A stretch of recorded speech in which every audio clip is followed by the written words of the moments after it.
Now, don't get me wrong. I really love that Roman Reigns is back. I think it's needed. I think SmackDown needs it. I think it's exactly what they need to do with the storyline at this point. You needed a massive story beat when it comes to the bloodline, this whole thing. But there was a lot about the main event of SummerSlam that I just didn't care for all that much. And I think it's kind of the inherent problem that we have when it comes to these bloodline storylines and the overall direction they go with it from a storytelling perspective. Cody Rhodes versus Solo Sikoa, main event of SummerSlam. I didn't care. And I don't mean to be mean, but for me, I didn't care going into it because the entire build for weeks on end, it was just back and forth promos. You knew well in advance that you were going to get this match at SummerSlam between Solo and Cody one-on-one. And it all really did just feel like the entire thing was going to be built for the return of Roman Reigns, which, hey, Roman's return, next level.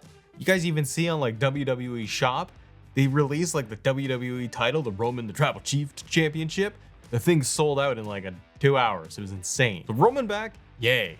But this whole Cody Solo match, the match itself, and the weeks building up to it on SmackDown, a lot of people, at least online, or at least what I felt myself, was that I'm like, okay, it's a lot of rinse and repeat these steps going into SummerSlam, where you had Kevin Owens getting taken out, you had Randy Orton getting taken out, you had Paul Heyman early on taken out, and that was a big moment. Those are big moments, but it started to just feel like, okay, we're getting the exact same stuff, and we're gonna get Bloodline promos, spooky backstage promos, vignettes of the Bloodline, and Solo talking about it, and also bringing up Roman Reigns a lot in all of those segments and promos. And then you have Cody doing his big babyface promo too with the Bloodline, and he's getting pulled back and they keep attacking Cody and they take out his friends, so then he has no friends going into SummerSlam. But then you got a backstage moment at SummerSlam where you got Arn Anderson coming in, and you got the Horseman, and Horseman's there, and he's telling Cody that he's got friends and then they're gonna help him and it's all gonna work out, and he throws up the ones, and you're like, well, Arn, you just kind of,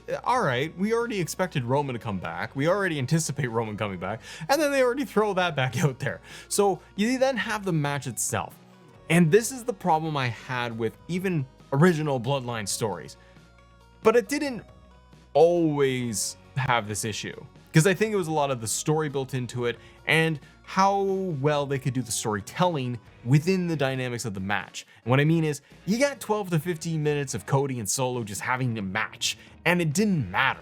And you had the main event of SummerSlam, and you had your big champion in Cody Rhodes, big bad Bloodline Solo Sikoa. It didn't feel all that important in terms of the match itself for those 12, 15 minutes, whatever it was. I didn't care. I sat there, and I think a lot of people, even if you watch in the audience, it just kind of felt like we're waiting for the big moment. We're waiting for the ref bump, the interference, what have you, for the story to start. This was part of the issue I always had with Bloodline storylines and Bloodline matches, was we're waiting for ref bump. We have this tag team match of the Bloodline and Bloodline rules, Bloodline warfare, and the match is irrelevant. And you're waiting for story moment, and then story happens, and yay, it's a big awesome thing and a huge moment, and it's exciting, and you're like, oh my gosh, I want to see what happens next. So the story stuff is all awesome. It's just that marrying it with the wrestling aspect of it, it becomes a challenge in my eyes of what they do and how they position all of it. So when you have this almost 15 minutes of back and forth between Solo and Cody, and by the way, on the SmackDown before, it's set up as Bloodline rules. So you have no disqualifications anyways, but you give us almost 15 minutes of just a straight up wrestling match. Who cares? Why didn't Cody just go out and go grab chairs? Why didn't Solo go out and just grab brass knuckles, chairs, tables, and start decimating him right away and just kicking him in the nuts every 5 seconds? You know what I mean? If you're Solo and your whole goal was like, we're gonna get all the titles, and you already got the tag titles from SmackDown, you wanna get that big gold belt, and if you even suspect, if you're Solo in character, you got an inkling that Roman Reigns might show up, why wouldn't you just try to destroy Cody Rhodes within 5 minutes? And then all this stuff happens. And that's the thing, is that within the context of the story and the characters, it doesn't make a lot of sense. You got Bloodline rules for this whole match, this main event. Why didn't the Bloodline just come out in the first 10 seconds? And I know they have to build these things. They want to build to these big moments. But on the opposite side, you're left with all of this time to have this regular match that would be on SmackDown against Solo, who is good, but it doesn't quite mesh at the height, feeling like this is a giant monumental match, main event of SummerSlam, This didn't feel like it just in the context of the wrestling match. It was fine, but I didn't care, and I'm just sitting there waiting. So none of the moves matter, the near falls don't matter, you're just waiting. And especially in the context of this, you're waiting for Roman to come out. So then you get Randy Orton and you get Kevin Owens coming down to try and even the odds with the bloodline. And that's great. You got them and they beat each other up and they go off backstage and they're gone. Then Jacob Fatu comes out, and Fatu is amazing. And I love Jacob Fatu. And I think he should have been in that match. If it was Jacob Fatu versus Cody Rhodes, I would have been way more entertained, because I think there would have been a lot more urgency in there because of how chaotic Jacob Fatu is. But then you got the splash on the table, and Fatu ends up hurting himself, and it seems legitimate. He's walking around in a boot afterwards, so it seems like he is actually injured, and find out how long he's going to be out for, if any time. And then you got Solo trying to finish off Cody Rhodes. You take each other out, and then Roman's music hits. Now we get Roman Reigns coming out. Big pop, tremendous pop. They ride the wave of the pop all the way to the ring. And that ring, by the way, the ramp, also way too long. Like, I know it's WWE and they want grand spectacle entrances, long curvy ramps where you got all the crowd in there and it looks cool. It looks great, man. But when you have to have a run-in, like the Judgment Day or something, or Randy Orton is run to the, it takes a long time for them to run to the ring. That's a long jog for them to get there to then do the moment. So Roman's music hits, Roman looks great, he's got the new t-shirt, he's the original tribal chief. I absolutely loved it. I don't know about the remix music though. What did you think?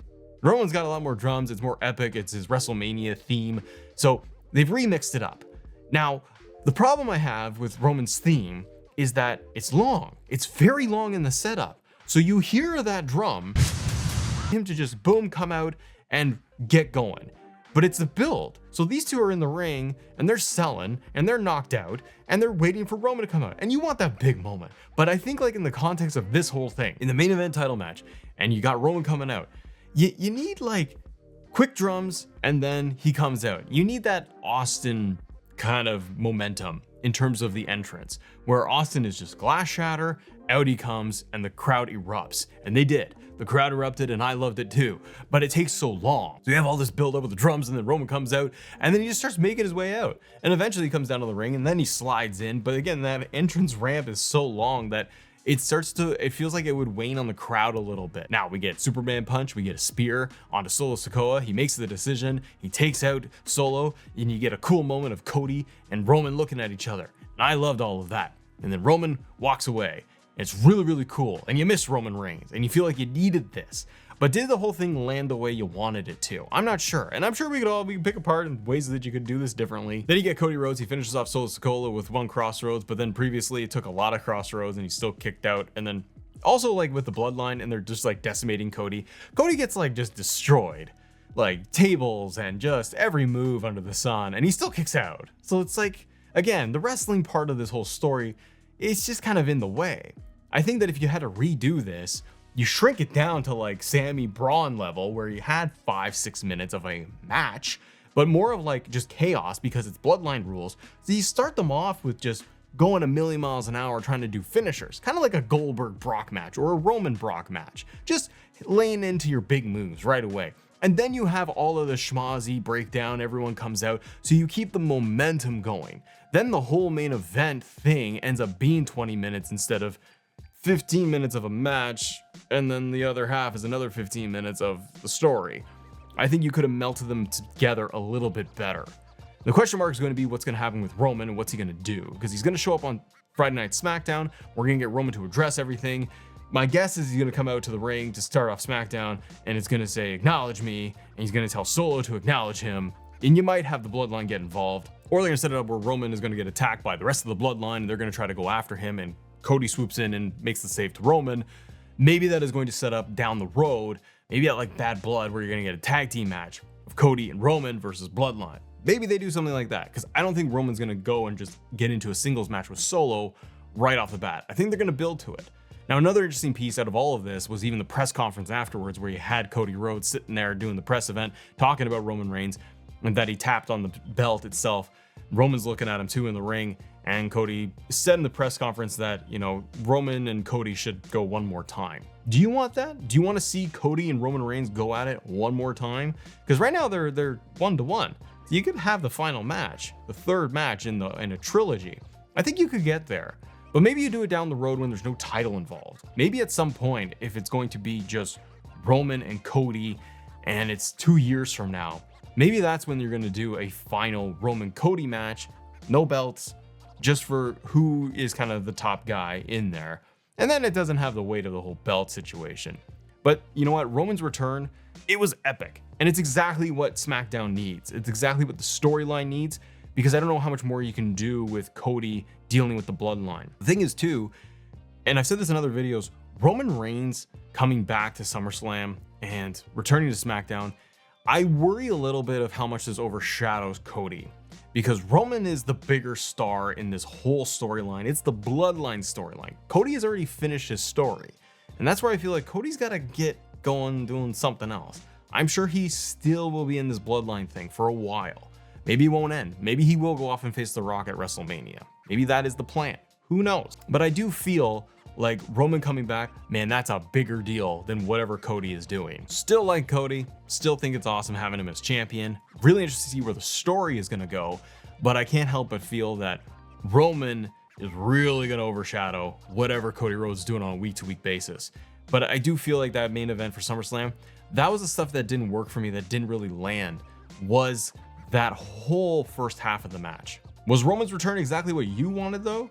Is that how you would have done it? What did you want to see from SummerSlam? And what do you think they're going to do next when it comes to SmackDown, Berlin, Bad Blood, and beyond that? Now guys, if you want to talk more about WWE, all the topics out there, click subscribe and click this video right here to keep going. Have a great day. See ya.